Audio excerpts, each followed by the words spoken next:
Good morning. Shruti Sharma? Yes. Yes, please take a seat.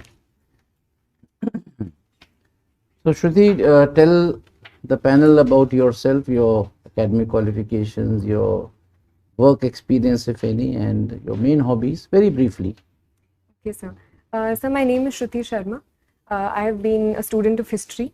I was born in Bijnor, educated in New Delhi. I completed my graduation from St. Stephen's College, and currently I've just started my post-graduation in sociology from Delhi School of Economics. And I am constantly like to learn new things and explore new cultures through language, food, books, and cinema. And I'd like to see myself as an optimist.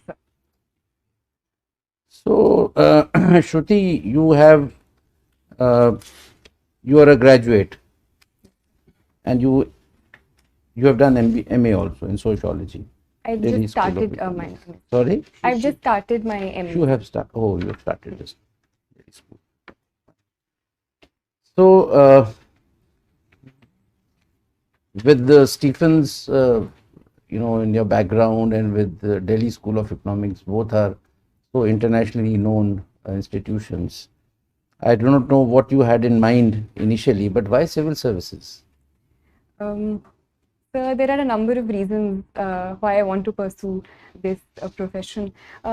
Firstly of all, sir, I believe that I have had a certain privileged background, and therefore I always wanted to do something in which I could give back to society in some way and bring about some sort of change in people around me and give other people an opportunity to have the sort of privileges that I have had, sir.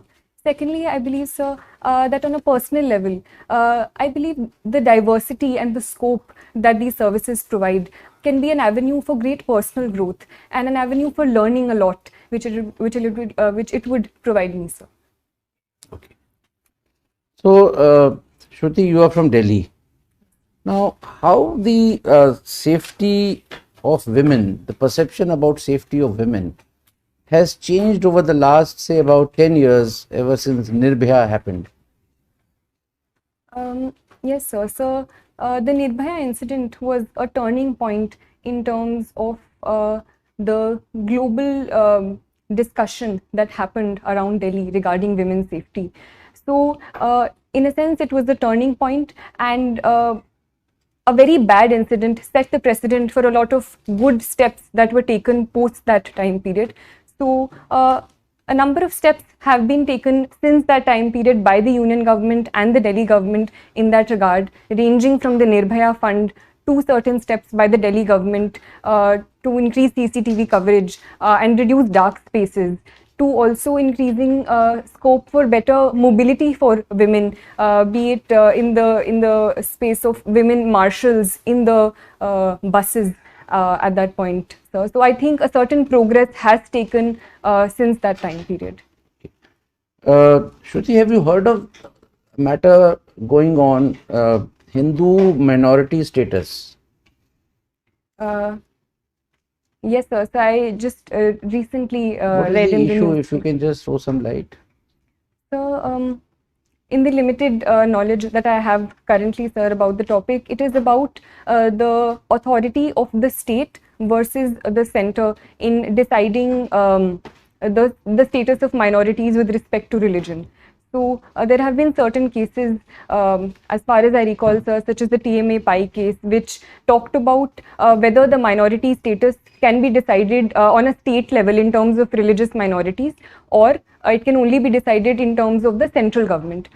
So I think that is the issue. No, but this is primarily related to Hindus being given minority status in those states where they are in minority.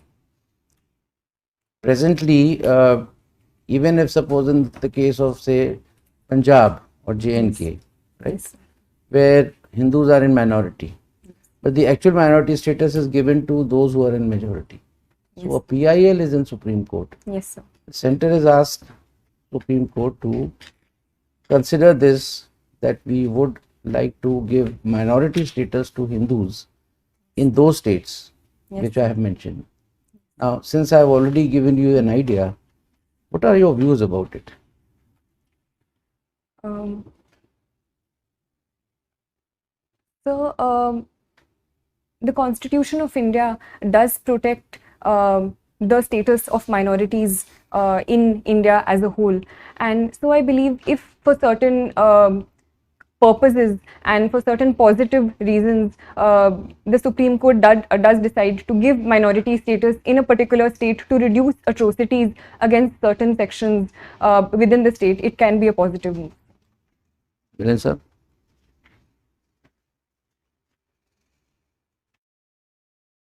Question, I'll take it on. You see, the Supreme Court does it. Supreme Court in no way is in a position to stop atrocities. It will only adjudicate a matter in view of the constitutional scheme. What does the Constitution provide? So how do you think it would stop atrocities on minorities, religious minorities at that? So if it can provide in the future a certain safeguards that the minority status can provide and certain special steps that can be taken for minorities in a particular state. Can you give any example when Supreme Court has provided safeguards, laid down safeguards?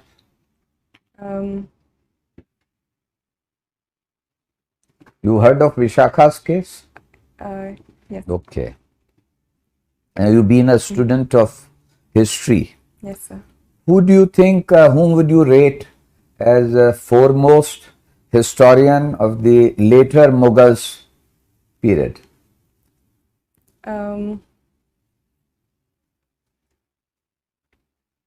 So, Who are later Mughals?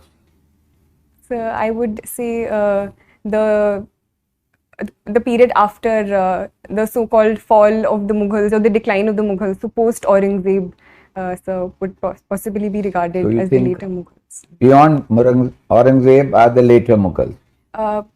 Yes, sir. So which are not considered so high and mighty in the course of their achievements. Okay.